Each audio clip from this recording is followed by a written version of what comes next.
ভাইয়েরা বন্ধুরা, মূসা নবী উম্মতদেরকে নিয়ে তিনি বসলেন। বইসে তিনি মাত্র শুরু করবেন বয়ান। এই অবস্থায় কারুন একটা বুদ্ধি আসছে, ষড়যন্ত্র আটলো। একটা মহিলারে টাকা দিয়ে নিয়ে আসলো মূসা নবীর বিরুদ্ধে জিনার অপবাদ দেওয়ার জন্য। নাউজুবিল্লাহ, জোরে বলেন। মূসা নবী খালি ওয়াজটা শুরু করবেন, এমনি কারণে ওইটা কয়, ভাই একটা কথা জিগাই। হাজার হাজার মানুষ বোয়া উম্মত, নবী বয়ান করবেন। এই সময় হয়ে ওইটা কয়, একটা ভাই একটা কথা কই। কি কথা কও? কয় জিনা করলে শাস্তি কি হয়? মূসা নবী কয়, এর হত্যা করে ফেলা, রজম। এমনি কারণে কই শাস্তিটা খালি আমরার লাগি ওই না আপনার উপরেও আছে। দেখছেন নাকি? মূসা নবীর উপরে তো বোঝা যায় আসমান ভেঙে পড়ছে। নবী কয় হারামি, এটা কয় কি? শাস্তি তো সবার জন্য সমান হই। নবীর লাগে একরকম শাস্তি আর উম্মতের জন্য আরেক শাস্তি, এটা তো এমন না। অপরাধ যদি সমান হয়, শাস্তিও সমান, ঠিক না? ধনী গরিব নাই, নবী উম্মত নাই, ফিরসাব আর মুরিদ নাই। গুনাহ যদি, অপরাধ যদি সেম হয়, ফিরসাবের যে শাস্তি মুরিদের এই শাস্তি, মুরিদের যে শাস্তি ফিরসাবের এই শাস্তি, উম্মতের যে শাস্তি নবীর এই শাস্তি।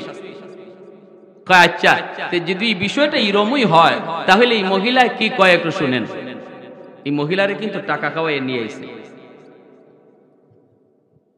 এখন তো মূসা আলাইহিস সালামের চোখ বড় বড় হয়ে গেছে, ভয়ে কাঁপতেছেন। এত রাগী নবী, এত গুসা যে নবী, এই নবীও এত দুর্বল হয়ে গেছেন আল্লাহর কাছে। আল্লাহ আল্লাহ হারামি করতেছে কি? আমার এই হাজারো হাজারো উম্মতের সামনে এখন আমার বেইজ্জত করতেছে। আল্লাহ তুমি ইজ্জতের মালিক। ইজ্জতের মালিক কে? কুলিল্লাহুম্মা মালিকাল মুলকি তুতিল মুলকা মান তাশা ওয়া তানজিউল মুলকা মিম্মান তাশা ওয়া তুইজ্জু মান তাশা ওয়া তুযিল্লু মান তাশা বিয়াদিকাল খায়র ইন্নাকা আলা কুল্লি শাইইন কাদির। সকল ক্ষমতার মালিক কে? ইজ্জতের মালিক কে? বেইজ্জত করনে ওয়ালা কে? আল্লাহ পাক রব্বুল আলামিনের কাছে মূসা নবী কয়, মালিক তুমি ইজ্জতের মালিক। আল্লাহ বেঈমান, আমার বিরুদ্ধে কত বড় ষড়যন্ত্র আটলো গো মালিক, মনে হয় এখন ইজ্জত নিয়ে যেতে পারবো না। আল্লাহ তুমি তো সব জানো, আমি তো নিরপরাধ। মহিলা যখন উঠছে কথা বলার জন্য, আল্লাহ পাক মহিলার জবান ঘুরায় দিছে। এই ক্ষমতা আল্লাহর আছে না নাই? আল্লাহ চাইলে মানুষের জবান আল্লাহ কেড়ে নিতে পারে। আল্লাহ চাইলে গাছের জবান আল্লাহ খুলে দিতে পারে। আল্লাহ চাইলে পাথরের জবান আল্লাহ খুলে দিতে পারে। চাইলে আল্লাহ চলন্ত মানুষ, ভালো মানুষ কথা মুহূর্তের ভিতরে বন্ধ করে দিতে পারে। ক্ষমতা আল্লাহর আছে না নাই? আর রহমান আল্লামাল কুরআন খালাকাল ইনসানা আল্লামাহুল বায়ান।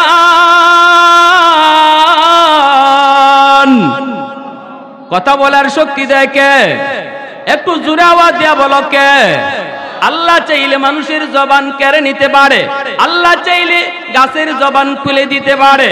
এজন্য ওই মহিলা যা বলতে চেয়েছিল আল্লাহ কথা ঘুরাইয়া দিছে। মহিলা যা বলতে চায় বলতে পারে না, বলতে চায় যেই কথা বলতে পারে না। এক পর্যায়ে এসে এমন কথা বলা শুরু করলো, কয় ও উম্মতের দল, ও মানুষেরা, তোমরা যারা এখানে উপস্থিত হয়েছ, শোনো শোনো শোনো, আমাকে কারুন টাকা খাওয়াইয়া আনছে মূসা নবীর বিরুদ্ধে জিনার অপবাদ দেওয়ার জন্য। সত্য কথা কই দিছে। সাথে সাথে মূসা আলাইহিস সালাম সিজদায় পড়ে আল্লাহর শুকরিয়া আদায় করে কান্দে।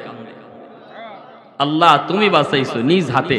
মহিলা যেহেতু খালি কইলি তো এইটা সত্য মিথ্যা তো ফরে, ঠিক না? হাসানা মিসা এটা তো ফরেন না, দেখো। কিন্তু উপস্থিত মজলিসে মহিলা কইলিলি তো নবীর ইজ্জত শেষ, ঠিক কি না?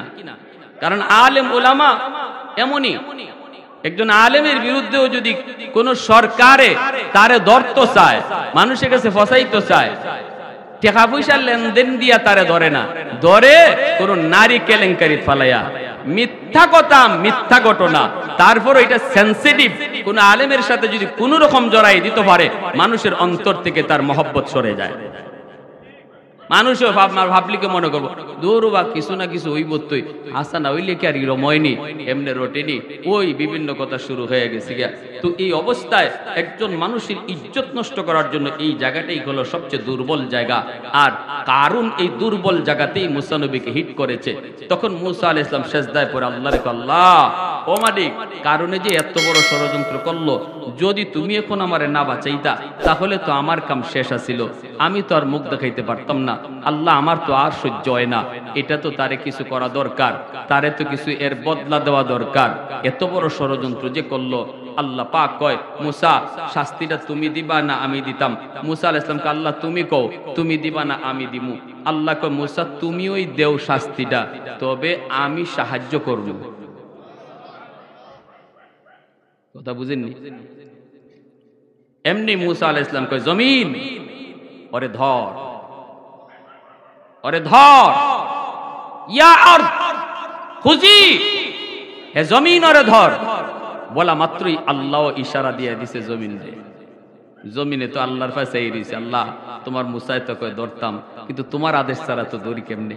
আল্লাহ কয় আমার গ্রিন সিগন্যাল আছে, অনুমতি আছে। জমিনের সাথে সাথে কামড় দিয়ে ধরছে।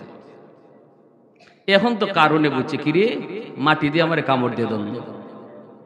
কারণ ওই চোর, ওই বাটপার যখন ধরা খাইলিছে, হে ভাগতে চাইছিল, কিন্তু দেখে আর ভাগতে পারে না, মাটি কামড় দিয়ে ধরছে। মাটি কামড় দিয়া কারণ তো টের পেয়ে গেল, বুঝে গেল তার বিপদ।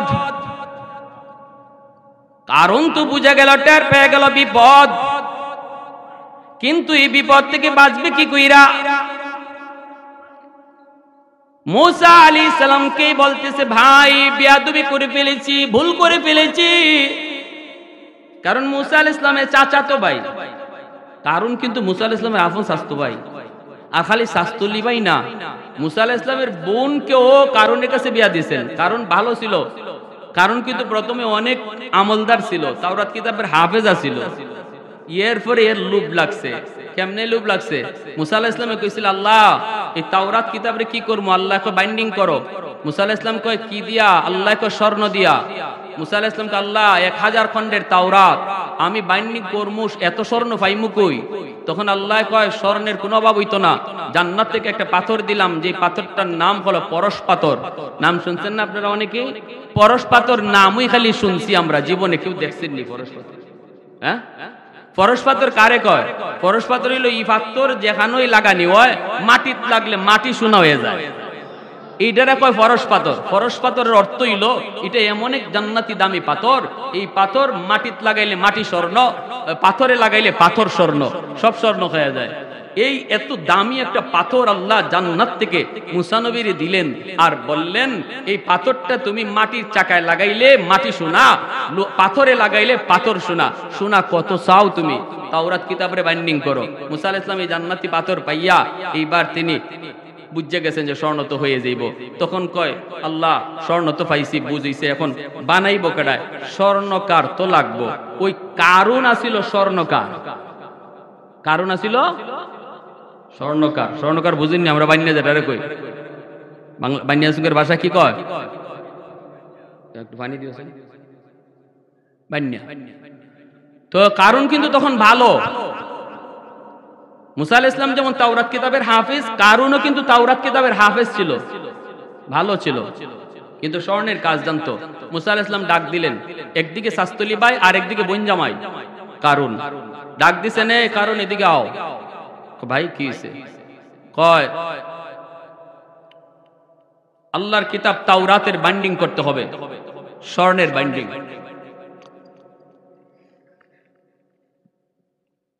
কারণ কয় এত স্বর্ণ পাইমু কই? মুসা আলাইহিস সালাম কয় স্বর্ণের ব্যবস্থা হইছে। কয় কেমনে? আল্লাহ একটা জান্নাতি পাথর দিছে, এই পাথরটার নাম হইল পরশ পাথর। এই পাথর যেখানে লাগাইমু এই জায়গায় সোনা হয়ে যাব। অতএব সোনার কোনো অভাব নাই, তুমি খালি কাম করতায় আর বাইন্ডিং করতায়। মুসা আলাইহিস সালাম এই কথা কোয়ার পরে কারণে কয় পাথরটা একটু দেখি, ওই এর লোভ লেগে গেছে। মুসা আলাইহিস সালাম কয় পাথর তো তোমার কাছে দিমু, কারণ না দিলে তুমি স্বর্ণ বানাইবা, স্বর্ণ পাইবা কোত্থেকে, দিমু, কিন্তু ওয়াদা করো কাম শেষ পাথর আবার আমারে দিয়া দিবা, আমি আল্লাহরে পাথর বুঝাইয়া দিমু, এটা জান্নাতি পাথর, এটা দুনিয়ার কোনো পাথর না, এটা আবার জান্নাতে চলে যাইব, আমাদের কাম শেষ হইলে পাথর যাইবগা, তুমি পাথর দিয়া দিবা, ওয়াদা করো। কারণ কয় ভাই আমি জীবনে কোনোদিন ওয়াদা ভাঙছি। সুরের মার জের ভিতরে 2 নম্বরই থাকে, এ দেখবেন পয়লা ছুটি খালি বড় বড় মাত মাতে, বড় বড় মাত মাতবো, যার যার ভিতরে 2 নম্বরই থাকবে।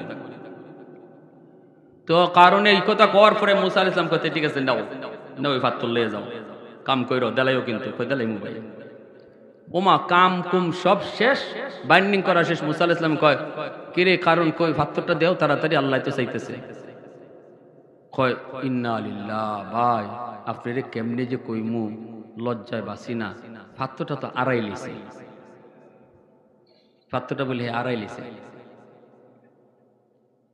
মুসা আলাইহিস সালাম কয় কারণ দেখ তুই আমারে চিনস নি, আমি কেমন এটাও জানোস, দললে কিন্তু সারি না।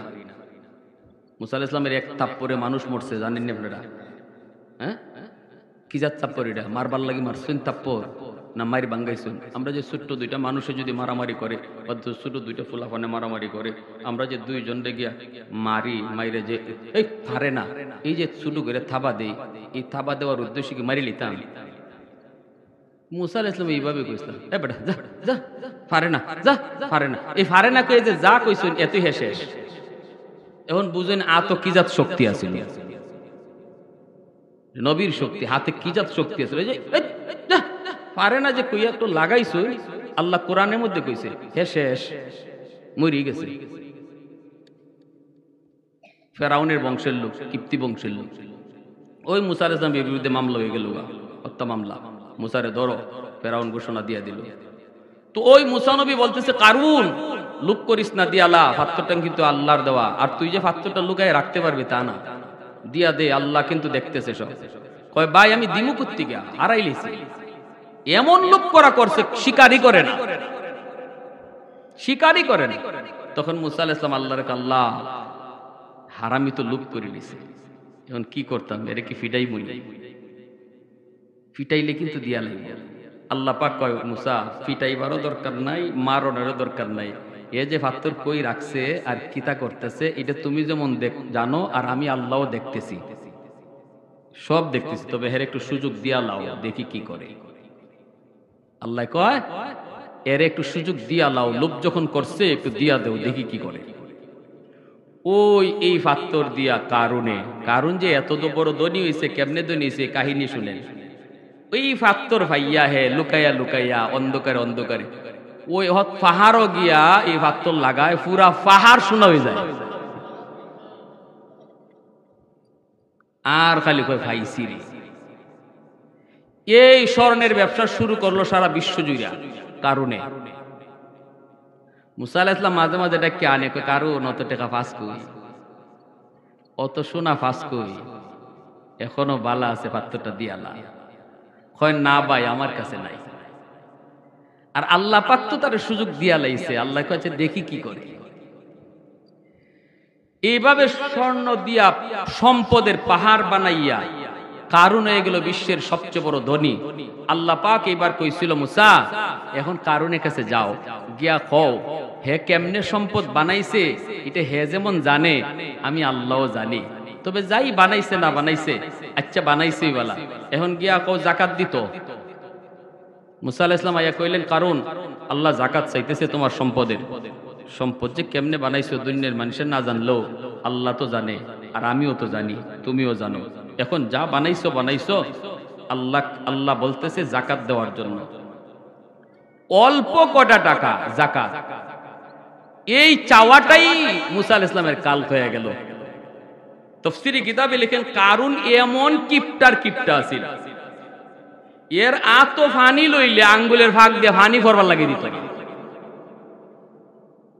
বুঝুন আপনারা, অসুবিধা হইতেছে না? তা এত কিপটা, আঙ্গুলের ভাগ দিয়ে পানি পড়তো না, এত কিপটা।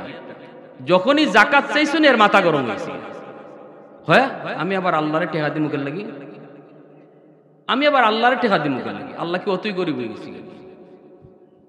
মুসা আলাইহিস সালামকে আল্লাহ এত জাকাত দেয় না। আল্লাহ কয় এর কাছে জাকাত চাইতে থাকো। মুসা আলাইহিস সালাম ওই সারেও না, কয় তোর জাকাত দেওয়ানোই লাগবে, না দিলে তোর খবর আছে, জাকাত দেওয়ানোই লাগবে। ওই কারণে কয় রে আমারে যেভাবে ধরছে আমারে তো বিপদে ফালাই দিব, তে খারো তোমারে আমি আগে বিপদে ফালাইমু। ওই এক মহিলা গিয়ে টেকা দিয়ে সাজাইছে, সাজাইয়া কয় কালকে মুসায় বাসন দিব উম্মতের লইয়া, তুই উঠতে কইবে মুসা আমার সাথে জিনা করছে, জাকাত কেমনে নেই দেখেন। কথা বুঝছেন? ওই তো মুসা আলাইহিস সালাম আল্লাহ হারামি তো কই ফোন তো গেছে, এখন তো আমার মান ইজ্জত লিয়ে টান দিছে, আল্লাহ এখন কি করতাম? আল্লাহ কয় ধরো তুমি, ওই সাহায্য আমি করবো। মুসা আলাইহিস সালাম কয় এ জমিন ধর, কামড় দিয়ে যখন ধরছে কারণ আর যাইতে পারে না, কয় ভাই মাফ চাই ভাই, আর জীবনে বেয়াদবি করতাম না। মুসা আলাইহিস সালাম কয় এই জমিন ভালো করে ধর, এমন কামড় দিছে এখন এক কামড়ে আটু পর্যন্ত লই গেছি নিচে, কারণে দেখে এখন নিচিতে যাইতেছে, এতক্ষণ দৈরে রাখছিল এখন দি নিচিতে যায়, কারণে কো ভাই মাফ চাই ভাই, আর জীবনে এই কাম করবো না, আর জীবনে এই কাম করবো না, আর জীবনে এই কাম করবো না, যে ভাই আপনি কইবেন এবার চলমু। মুসা আলাইহিস সালাম কই জমিন ওরে ধর, আবার বুক পর্যন্ত লয়ে গেছি জমিনে টান মাইরে নিচি দিয়া। তখনই কারণে কো ভাই অন্তত ভাই না আমি আপনার বোন জামাই, এতটুকু খাতির হইলে একটু মায়া করেন। মুসা আলাইহিস সালাম কয় জমিন ধর, যখন কইছে গলা পর্যন্ত গেছি তখনই কারণে কয় বুঝছি তুমি আমারে মাটির তলে দাবাইয়া আমার সব সম্পদের মালিক হইতায়। কেমন ফরমালিন মার্কা ডাকাইত বুঝছি, মরবার সময় কি তা কয়। মুসা আলাইহিস সালাম কয় আল্লাহ হারামি কয় কিতা, আমি বলে এর সম্পদের লোভে এরে মারতেছি। আল্লাহ তো এর চোখের সামনেই এর যে দালান কোটাগুলি আছে, অট্টালিকা আছে, সব এর চোখের সামনে ওর সাথে মাটিতে দাবাও, এ দেখো যে এর সাথে এই বড় বড় বিল্ডিং মাটিতে দাবতেছে, আমি লুবি না, এগুলো সব এ দেখতো। তখনই আল্লাহ কয় ঠিক আছে তুমি অর্ডার করো, সাথে সাথে তার আলিশান প্রাসাদ গুলা তার চোখের সামনে তার সাথে মাটিতে দাবতেছে। তখনই কারণ কইছিল ভাই মাপ চাই। মুসা আলাইহিস সালাম কয় কোনো মাপ নাই, জমিন ধর, ধরছে পর্যন্ত যখন চুলগুলা পর্যন্ত মাটিতে দেবে যায় আর তার আলিশান অট্টালিকা প্রাসাদ গুলাও দেবে যাইতেছে, ওই অবস্থায় দেখতেছে সেও নিচে যায়, প্রাসাদও নিচে যায়, আল্লাহ পাকও দেখতেছে, নিচে চলে গেল তো গেল, কিয়ামত পর্যন্ত কারুন তার সম্পদ লইয়া মাটির নিচেই শুধু যেতে থাকবে। কিয়ামতের দিনটা পর্যন্ত এখনো কারুন মাটির নিচের দিকেই যাইতেছে। সুবহানাল্লাহ, জোরে বলেন। মুসা আলাইহিস সালামকে আল্লাহ বলছিল মুসা কারুন এতবার তোমার কাছে মাপ চাইলো, একটুও তোমার দয়া হলো না। আল্লাহ বলতেছে মুসা রে এত করে এত করে তোমার কাছে মাপ চাইলো, মাপ দিলা না। কিন্তু মুসা মনে রাখো একটা বার যদি কারুন আমি আল্লাহর কাছে মাপ চাইতো, আমি আল্লাহ তারে মাফ করে দিতাম। এজন্যই মুসা নবী তখন কান্দে আর কয় মালিক, এজন্যই তো তুমি হলে খুদা আর আমি হলাম তোমার বান্দা, এজন্যই তো তুমি রহমান, এজন্যই তো তুমি এত দয়ালু, এত দয়ালু। এজন্য বলতেছিলাম জমিন ধরতে পারেনি না পারে না? আর একটু জোরে বলেন পারেনি না পারে না? ভাইরা বন্ধুরা জন্য বলি জমিন কিয়ামতের ময়দানে আল্লাহর দরবারেও সাক্ষী দিবে, আল্লাহর দরবারেও এইভাবে সাক্ষী দিবে আল্লাহ আমি জমিনের উপরে দাঁড়ায় দাঁড়ায় সে গুনাহ করছে, আমি জমিনের উপরে দাঁড়ায় দাঁড়ায় সে অন্যায় করছে, আমি জমিনের উপরে দাঁড়ায় দাঁড়ায় আল্লাহ জিনা করেছে, আমি জমিনের উপরে দাঁড়ায় দাঁড়ায় মিথ্যা কথা বলেছে, মানুষকে গালি দিয়েছে, কারো গায়ে হাত উঠাইছে। জমিন কইবা আল্লাহ অনুমতি দাও নাফরমানকে গিলে ফেলি। আল্লাহ পাক বলবে না রে জমিন, না না, আমার আর আমার বান্দা বান্দির মাঝখানে তোরা কেউ নাক গলাবি না, কারণ আমি এই মানুষকে বড় আদর করে বানাইছি, আসমান আল্লাহ বানাইছেন কুন ফায়াকুন বইলা, জমিন আল্লাহ বানাইছেন কুন ফায়াকুন বইলা, ফেরেশতা আল্লাহ বানাইছেন কুন ফায়াকুন বইলা, সবকিছু আল্লাহ বানাইছেন আদেশ দিয়া। আল্লাহ বলছেন এ বেহেশত হও, বেহেশত হয়ে গেছে। আল্লাহ বলছেন এরে জমিন হও, জমিন হয়ে গেছে। আল্লাহ বলছেন এরে আসমান হও, আসমান হয়ে গেছে। আল্লাহ বলছেন জাহান্নাম হও, জাহান্নাম হয়ে গেছে। কিন্তু আল্লাহ বলে মানুষ বানাইতে আমি আল্লাহ এইভাবে আদেশ করি নাই, আমি এই কথা বলি নাই মানুষ হও হয়ে গেছে, এইভাবে মানুষ বানাই নাই। মানুষ যখন আমি বানাইছি খালাকতু বিয়াদাইয়া, আমি আমার নিজের হাত দিয়া মানুষ বানাইছি। হাত আমি আল্লাহ জান্নাত বানাইতো লাগাই নাই, জাহান্নাম বানাইতো আমার হাত লাগাই নাই, ফেরেশতা বানাইতো হাত লাগাই নাই। এ মানুষ তোরে বানাইতে আমি আল্লাহ আমার হাত লাগাইছি, কারণ এই কপালটার এত দাম, এই কপাল দিয়া তুমি আমার কদমে সেজদা দিবা। এই কপালটার এত দাম, এত দাম, যেই কপাল আমার কুদরতি কদমে লাগবে। এই কপাল আদেশ দিয়া বানাইলে হয় না, এই কপাল ফেরেশতাদের হাতে বানাইলে হয় না, এই কপালটা আমি আমার কুদরতি হাত দিয়া নিজে বানাইছি। এজন্য আমার ভাইরা মনে রাখবা, যুবক আজান হলে পরে মসজিদের পাশ দিয়ে তুমি চলে যাও। বন্ধু চোখের সামনে মসজিদে গেল, প্রতিবেশী মানুষটা মসজিদে গেল, পাশের দোকানদার মসজিদে গেল, আল্লাহকে যায় কুদরতি কদমে সেজদা দিল। তুমি দিলা না, তুমি চলে গেলা। তোমার ওই চলে যাওয়ার দৃশ্য দেখা আল্লাহর কুদরতি কলিজায় ব্যথা লাগছে, আল্লাহ পাকের কুদরতি কলিজায় ব্যথা লাগছে। কিয়ামতের ময়দানে আল্লাহ পাক এতটুকু শুধু বলবে, বান্দা জাহান্নামে আমারে ডাইকা ডাইকা কান্দে কোনো লাভ নাই। হাসরের মাঠে আজকে আমাকে দেইকা সবাই সেজদা দেয়, তুই সেজদা দিতে পারো না। কেমনে পারবি? দুনিয়াতে তুই সেজদা তো দিলি না, হাসরের মাঠে আল্লাহকে দেইকা ওরাই শুধু সেজদায় পড়বে যারা দুনিয়াতে আল্লাহর কদমে সেজদা দিত। ওই মানুষগুলি যারা আল্লাহকে সেজদা দিত না, ওরা মানুষের দেখা দেখি সেজদা দিতে চাইবো কিন্তু পারবো না। মেরুদণ্ডের হাড়কে আল্লাহ লোহার মতো শক্ত বানায় দিবে, চাইবে সেজদা দেওয়ার জন্য, উপর হয়ে পিছনে পড়ে যাবে। মালিক মন তো চায় তোমাকে সেজদা দিব, কিন্তু আল্লাহ বলবেন পারবি না। দুনিয়াতে যদি আমাকে সেজদা দিতি তাহলে আজও তুই সেজদা দিতে পারতি। দুনিয়া যারা সেজদা দেয় নাই তারা শুধু দেখবে, চেষ্টা করবে, কিন্তু কোমর তার বাঁকা হবে না, মেরুদণ্ডের হাড় তার বাঁকা হবে না, চোখের পানির বদলে রক্ত ঝরবে। দুনিয়ায় ওই বেনামাজি মানুষগুলি চোখের পানির বদলে রক্ত ঝরবে আর বলবে, মালিক মন তো চায় তোমার কদম দেইকা তোমারে সেজদা দেই, কিন্তু পারি তো না।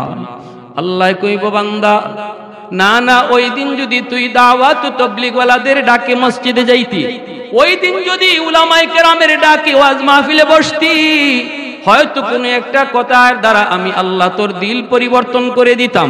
না না, কিছুই হয় নাই। বন্ধুদের নিয়ে তখনও তুই আড্ডায় ছিলি, তুই তোর কাজে ব্যস্ত ছিলি। অতএব বান্দা আজ আফসোস করে লাভ নাই। খুযূহু ফাগুল্লুহু সুম্মাল জাহিমা সাল্লুহু সুম্মা ফি সিলসিলাতিন দারউহা ৭০ যিরান ফাসলুকুহ। আল্লাহ ফেরেশতাদেরকে বলবো, ওরে ধর ৭০ গজ জিঞ্জির দিয়ে ওরে বাঁধো, এরপরে ওরে জাহান্নামের নিচে নিক্ষেপ করো। নাউজুবিল্লাহ। বিন্দু পরিমাণ মায়া আল্লাহ ওই দিন করবে না। এজন্য বলতেছিলাম ভাই, মনে রাখবা, একদল হলো মজলুম দুর্বল মানুষ, তাদের উপরে কখনো জুলুম করবা না। ২ নম্বর হলো দাওয়াতুল মুসাফির, মুসাফিরকে কখনো কষ্ট দিও না। সাবধান, মুসাফির মানুষকে কখনো কষ্ট দিবা না। অপরিচিত মানুষ যদি তুমি পাও, কিছু যদি জানতে চায় তারে ভালো করে জানাও, কিছু যদি খাওয়াইতে চাও তারে খাওয়াও। ১ গ্লাস পানিও যদি মুসাফিরকে তুমি খাওয়াও, এই মুসাফির এক গ্লাস ঠান্ডা পানি পান কইরা যেই দোয়া অন্তর থেকে দিবে, নবী বলেন যে এই দোয়া করতে দেরি আল্লাহর দরবারে কবুল হতে দেরি হয় না। 3 নম্বরে নবী কয় দাওয়াতুল ওয়ালিদি আলা ওয়ালাদিহি, মা বাবার দোয়া বদদোয়া। মা যদি সন্তানের জন্য দোয়া করে, বাবা যদি সন্তানের জন্য দোয়া করে, এই দোয়া আল্লাহর দরবারে সরাসরি কবুল হয়ে যায়। নবীজি বলেন দোয়া কবুলের গ্যারান্টি আমি নবী দিলাম। সুবহানাল্লাহ, জোরে বলেন। আব্দুল কাদের জিলানী, মঈনুদ্দিন চিশতির মতো এত বড় বুজুর্গ, এত বড় আল্লাহওয়ালা, এত বড় কুতুব যদি তোমার ঘরে আনো, বড় পীর আব্দুল কাদের জিলানী যদি তোমার জন্য দোয়া করে, রে যুবক, এই দোয়া কবুল হবে কি হবে না কোনো গ্যারান্টি নাই।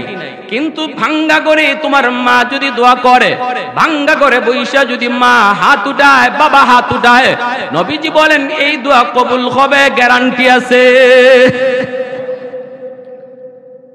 এজন্য বলতেছিলাম, মনে রাখবা, বাপ মার কাছ থেকে তুমি যত পারো দোয়া নেও।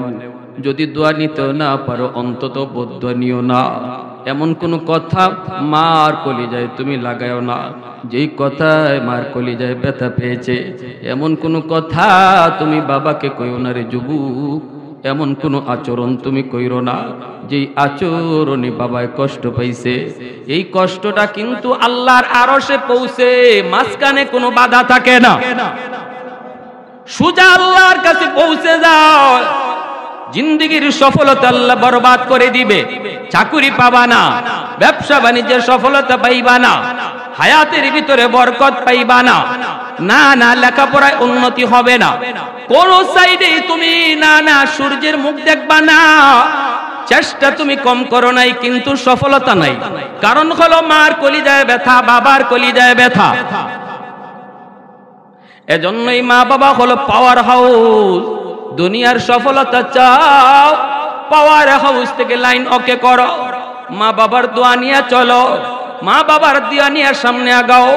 যে কোনো কাজ তুমি বাপ মার দোয়া নিয়ে শুরু করো, এই কাজের মধ্যে আল্লাহ সফলতা দান করবে, ঠিক কিনা? এজন্য বলি সাবধান। কেন আমি আলোর মুখ দেখি না, কেন কোনো পথ খুঁজে পাই না? আমাদেরকে কেউ যদি জানতে চায়, আগে বলি দেখো লাইন কাটা কিনা, বাপ মার কাছে লাইন কাটা কিনা। যদি লাইন কাটা থাকে লাইন ওকে করো, আল্লাহ সফলতায় পৌঁছে দিবে, সফলতায় পৌঁছে দিবে। এজন্য বাপ মারে খুশি রাখা দরকার আছে না নাই? লক্ষ টাকাও খরচ করতে হয় না, বল মাছ খাওয়াইও মাকে খুশি করতে হয় না। মুখ ভরে আম্মা কইয়া ডাক দাও, মুখ ভরে আব্বা কইয়া তুমি ডাক দাও।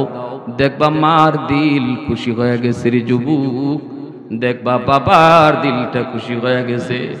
একটা ছেলে মারে বাবারে মাসের মাস বেতন দেয়, মাসের মাস টাকা দেয় 20,000 30,000, কিন্তু বছরে একবারও আম্মা কইয়া ডাক দেয় না। আরেকটা পোলায় বাপ মার টাকা শুধু খরচ করে দেয় না, কিন্তু ঘরে ঢুকেও কয় আম্মা, খাইতেও কয় আম্মা, ঘুমাইতেও কয় আব্বা, যাইতেও কয় আম্মা, ঢুকতেও কয় আব্বা। দেখবা এই বেশি বেশি আম্মা আব্বা ডাকার কারণে এই সন্তানের প্রতি বাপ মার মায়া বেশি থাকে। এজন্য বলি আল্লাহ পাক রব্বুল আলামিন কয়, বন্ধু তুমি জানায় দাও রেদার রাব্বি ফি রেদাল ওয়ালিদাইন। যেই সন্তান মা বাবাকে বেশি বেশি আব্বা আম্মা কইয়া ডাক দিয়েও যদি খুশি করে, সে যেন মারে বাবারে শুধু খুশি করলো না, আমি আল্লাহকে খুশি কইরা নিল। তাহলে বাপ মা খুশি থাকলে কে খুশি? একটু জোরে আওয়াজ দেয়া বলেন কে খুশি? বাপ মা নারাজ হলে কে নারাজ? আল্লাহ নারাজ। নামাজ পড়েও আল্লাহকে রাজি করানো যাবে না যদি বাপ মা রাজি না থাকে। হজ করেও আল্লাহকে রাজি করানো যাবে না যদি মা বাবা রাজি না থাকে। এজন্য মনে রাখবে যুবক, আল্লাহকে খুশি রাখতে চাও, দিন জিন্দেগির সব কাজে তুমি সফল হতে চাও, আগে মা বাবারে তুমি খুশি করো। এজন্য আল্লাহ কয় আনিশকুরলি ওয়ালি ওয়ালিদাই। পবিত্র কোরআনের সূরাতুল লুকমানে আল্লাহ বলে, আমি আল্লাহর শুকরিয়া আদায় করো, সাথে সাথে মা বাবার শুকরিয়া আদায় করো। এই 3 ব্যক্তির দোয়া নিয়ে চলবো, কখনো বদদোয়া নিব না। রাজি আছি কারা কারা? একটু হাত উঠে আল্লাহকে দেখান। সমাজে দুর্বল মানুষের উপরে জুলুম করব না। মুসাফির দেখলে পরে তার কাছ থেকে দোয়া নিব, কোনো আচরণ ভালো আচরণ কইরা। আর মা বাবার সাথে সবসময় হাসি মুখে কথা বলবো, কখনো তাদের কলিজায় ব্যথা দিব না। তাদেরকে খুশি রাইকে আল্লাহকে খুশি করব। আল্লাহ তৌফিক দান করুন। এই যে শিক্ষাগুলা, এগুলা কি স্কুল কলেজে শেখায় না মাদ্রাসায় শেখায়? কি ভাই জোরে বলেন? আল্লাহকে খুশি করার যে 3টা পথ, 3টা লাইন দেখাইলাম, এগুলো স্কুল কলেজে শিখাইবো না মাদ্রাসায় শিখাইবো? এই মাদ্রাসা আপনাদের এখানে তো এইগুলোই শেখানো হয়। পাইছি, অতএব তার নামটা শুধু আম্মাজান খাদিজা বললে হয় না, বলেন আম্মাজান খাদিজাতুল কুবরা। আল্লাহু আকবার। বলেন আম্মাজান খাদিজাতুল কুবরা, বড় মহান। কুবরা বলতে মহান। মক্কার এমন কোন মানুষ নাই যেই মানুষ আম্মাজানের সাহায্য পায় নাই। সেই নারী আমার নবীর কাছে আইসা সব সম্পদ ইসলামের জন্য দান করে দিছে। নবী বলতেছে, আয়েশা এই রুটি আমি খাইতে পারবো না, আমার খাদিজারে একটা রুটি দিয়ে আসো। আম্মাজান আয়েশা কয়, নবী গো খাইতেন না গো নবী, কেমনে দিব আপনার খাদিজারে?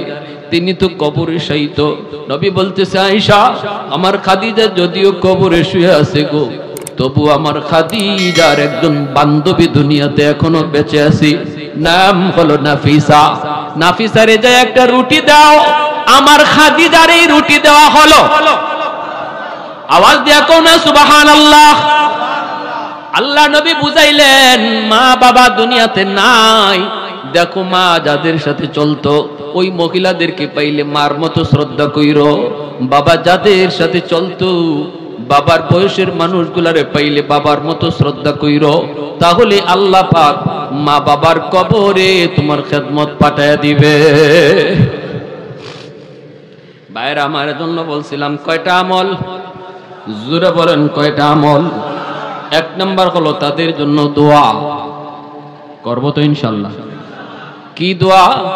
বলেন রাব্বির হামহুমা কামা রব্বায়ানি সগীরা।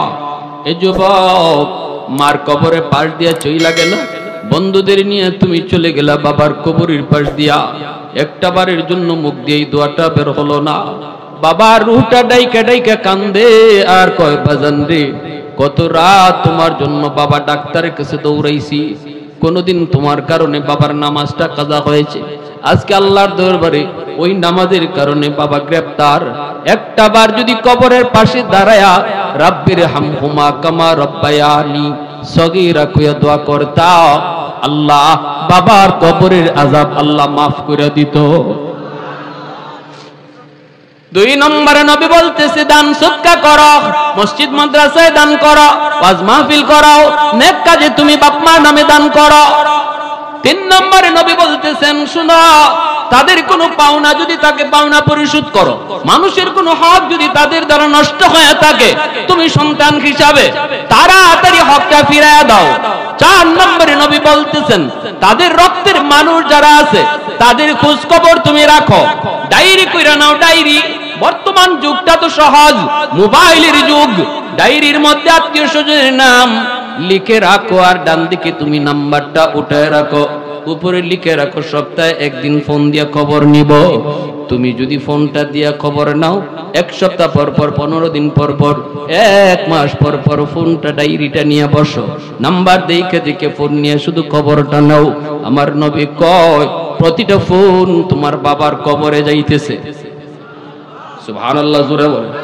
প্রতিটা ফোন মায়ের কবরে যাইতেছে। 5 নম্বরে নবী বলতেছে, বাবা মার সমবয়সের মানুষ দেখলে পরে তাদেরকে বাবার মতো শ্রদ্ধা কইরো, মার সমবয়সের নারী দেখলে মার মতো শ্রদ্ধা কইরো। আল্লাহ পাক মা বাবার কবরে তোমার খেদমত পাঠিয়ে দিবে। আমলখানা কারা কারা করতে প্রস্তুত আছেন? হাত উঠায় দেখা। আল্লাহ তুমি কবুল করো, জোরে বলেন আমিন। এ যুবক যাদের মা বাবা দুনিয়ায় জীবিত আছে রে, আজ রাতে আমার কাছে মাপ চাইয়া নিও, খুশি করে নিও। মশারিটা আজকে টানায় দিয়ে দিও, মার বাবার মশারিটা টানায় দিও। মাথায় একটু তেল মালিশ করে দিও, পায়ের তলায় বাবার তেল একটু মালিশ করে দিও। এই কথাটা, এই আমলটা করা মাত্রই দেখবা বাবার দিল খুশি। নবী বলতেছেন যদি কোনো সন্তান রাতের বেলা মারে খুশি করে ঘুমায়, সকাল হওয়া মাত্রই তার জন্য আল্লাহ জান্নাতের দরজা খুলে দেয়। عن أبي هريرة رضي الله تعالى عنه قال قال رسول الله صلى الله عليه وسلم من أصبح مطيعا لله في والديه أصبح له بابان مفتوحان من الجنة। আর যদি কোনো সন্তান রাতের বেলা মারে কষ্ট দিয়া ঘুমাও, সকাল হওয়া মাত্রই নবী কয় তোমার জন্য জাহান্নামের দরজা আল্লাহ খুলে দিবে। ভালো করে জানো, মার কলিজায় ব্যথা, বাবার কলিজায় ব্যথা, তোমার কোনো কথার কারণে, তোমার কোনো আচরণে মায় কষ্ট পেয়েছে, কলিজার মধ্যে আঘাত পেয়েছে, অথচ তুমি মাপ চাও নাই, ঘুমায় যাইতেছো রাতে, এইদিকে মার ঘুম নাই, বাবার কলিজায় ঘুম নাই, চোখ দিয়া পানি ঝরতেছে। নবী কয় রে যুবক, তুই ঘুমাইতেছো না, সকাল হওয়া মাত্রই তোমার জন্য জাহান্নামের দরজা খোলা হইতেছে। অতএব আজ রাত মারে খুশি কইরা, বাবারে খুশি কইরা, যাদের বাপ মা দুনিয়া আছে, কারা কারা এই আমলটা করতে রাজি আছো? একটু হাত উঠে আল্লাহরে দেখাও। আল্লাহ তুমি কবুল করো। আরেকখানা হাদিস কইলাই, আবু দাউদ শরীফের হাদিস, মান যারা কবর আবাওয়াইহি ফি কুল্লি জুমাতিন গুফিরা লাহু কুতিবা বাররান। তুমি মাফ চাইতে পারো নাই, বাবা কবরে চলে গেছে, এখন কি করব? হুজুর আমার তো সুযোগই নাই মাফ চাওয়ার। রাসূল কয় জুম্মার দিন যদি বাপ মার কবর জিয়ারত করো, তাহলে আল্লাহ তোমার এই অপরাধটা, এই দুষ্ট আল্লাহ মাফ কইরা তোমাকে বাধ্য সন্তানের তালিকাভুক্ত বানায়। ইব্রাহিম খলিল শুধু আল্লাহ নামটার এত পাগল, আল্লাহ নামের এত পাগল, ফেরেশতারা কয় মালিক ইব্রাহিম তোমার বন্ধু হয় কেমনে? আল্লাহ কয় আমার পাগল এজন্য আমার বন্ধু। কয় বুঝি না মালিক, কেমনে তোমার এত পাগল? আল্লাহ ফেরেশতাকে বলে তাহলে মানুষের সুরত দুইরা পরীক্ষা করো। ইব্রাহিম খলিল ছাগল রাখালি করেন, নিজের ছাগল, বিশাল বড় ছাগলের পাল, ফেরেশতা মানুষের সুরত দুইরা পাশ দিয়া যায় আর আল্লাহ নামের জিকির করে। সুবহানাল মুলকি ওয়াল মালাকুত যাল ইজ্জতি ওয়াল আজমতি।